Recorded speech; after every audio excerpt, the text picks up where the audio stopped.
तो हाँ भाई लोग, मैं देख चुका हूँ फैमिली मैन सीजन 3। तो आओ बात करते हैं ये वेब सीरीज है कैसी। 7 एपिसोड है एंड हर एपिसोड ऑलमोस्ट 50 से 55 मिनट का है। तो मान के चलो कि ऑलमोस्ट 6.5 घंटे की यह लंबी सीरीज है।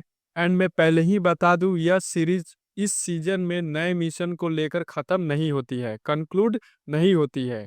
There is an opening end at the end. तो क्लाइमेक्स देख के वो सुकून नहीं मिला जो पिछले सीजन से मिला था। लेकिन ओवरऑल सीरीज की अगर बात करें तो देखो, अगर आपने लास्ट सीजन देखा है तो उसमें एक क्रेडिट सीन था जिसमें drug dealing and north east को लेकर कुछ दिखाया गया था। एंड प्रोजेक्ट गन यू का कुछ लिखा हुआ आया था। तो यहाँ अब मिशन चल रहा है नॉर्थ ईस्ट में। And the main lead Tiwari के लाइफ में आ चुका है एक भूचाल, क्योंकि कुछ ऐसा हुआ है कि उसको ही सस्पेक्ट बनाया जा रहा है। मतलब एक ऐसा इंसान जो दुनिया के पीछे भागता था, आज उसके पीछे पूरी दुनिया पड़ी हुई है। इवन उसकी फैमिली तक कॉम्प्रोमाइज हो चुकी है। पूरे फैमिली को अब पता चल चुका है कि Tiwari is a spy agent. अब अपना फैमिली मैन नॉर्थ ईस्ट का मिशन कैसे हैंडल करेगा, अपने फैमिली को इस प्रॉब्लम से बाहर निकाल पाता है कि नहीं, एंड क्या है एक्चुअल थ्रेट, वो तो आपको इस सीरीज को देखने के बाद ही पता चलेगा। लेकिन what I observe in this series के यह लोग पहले से भी ज्यादा ग्रैंड लेवल गए हैं, location wise, actors and caste wise, thrill wise, even episode की लेंथ वाइज भी।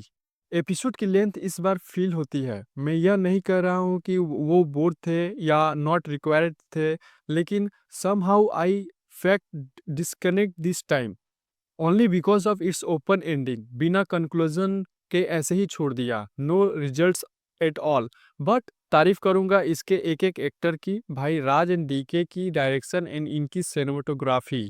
भाई डायलॉग इस सीजन में भी बहुत ऐसे ऐसे डायलॉग हैं जो बहुत जल्द आपको इंटरनेट पर देखने को मिलेंगे as a memes, viral memes. इस सीजन में भी पॉलिटिक्स, स्पाई ड्रामा, आतंकवाद एंड फैमिली ड्रामा का मिक्सचर आपको देखने को मिलेगा, जिसमें हर एक कैरेक्टर का अपना एक अलग ही एंगल है। एंड तिवारी तो छोड़ो, जो मेन विलेन की तरह दिखाया है आपने जयदीप एलावत सर, उनका भी एक ऐसा एंगल, ऐसा कैरेक्टर सेट देखने को मिलेगा जो कहीं ना कहीं फैमिली मैन तिवारी जैसा ही है। दो दो अलग जिंदगी जी रहे हैं। We and I must say Raj and DK के जयदीप अहलावत को लेकर कुछ जरूर तगड़ा पका रहे हैं, जिस वजह से उन्होंने इस सीजन को प्रॉपर एंडिंग दी ही नहीं है।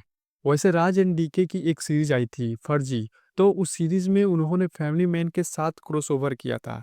ज़्यादा नहीं बोलूँगा, 6 एपिसोड जो लिटरली इस पूरे सीरीज का एक सबसे बड़ा हाईलाइटेड एपिसोड था, क्योंकि वह तो देखने के बाद ही पता चलेगा। लेकिन एज अ सीरीज चलो, इनके पास बहुत लंबा टाइम होता है चीज़ों को जितना हो सके डिटेल में दिखाने के लिए। लेकिन कहीं न कहीं ज़्यादा डिटेलिंग के चक्कर में वही एक बात फ़ील होती है कि भाई साहब, कुछ ज़्यादा नहीं हो गया?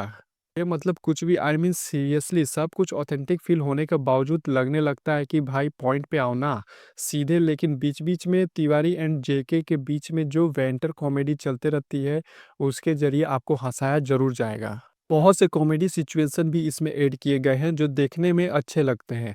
अच्छा, लास्ट लास्ट में जाकर कुछ ट्विस्ट भी है, कुछ अनएक्सपेक्टेड थे जो बिल्कुल आप उसके बारे में सोच ही नहीं सकते। लेकिन कुछ बहुत ही ज़्यादा प्रेडिक्टेबल भी थे।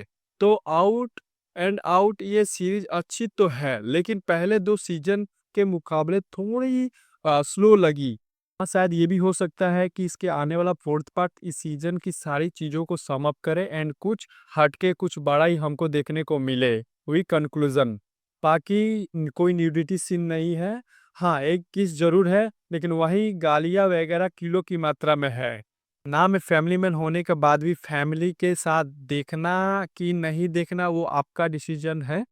बाकी ओवरऑल देखा जाए तो it's not the best out from the family man and not even the lowest. यह मिडिल में कहीं फंस के रह गई है, लेकिन फिर भी it's a good watch series, तो आप एक बार तो जरूर देख सकते हो। तो मिलते हैं अगले वीडियो में।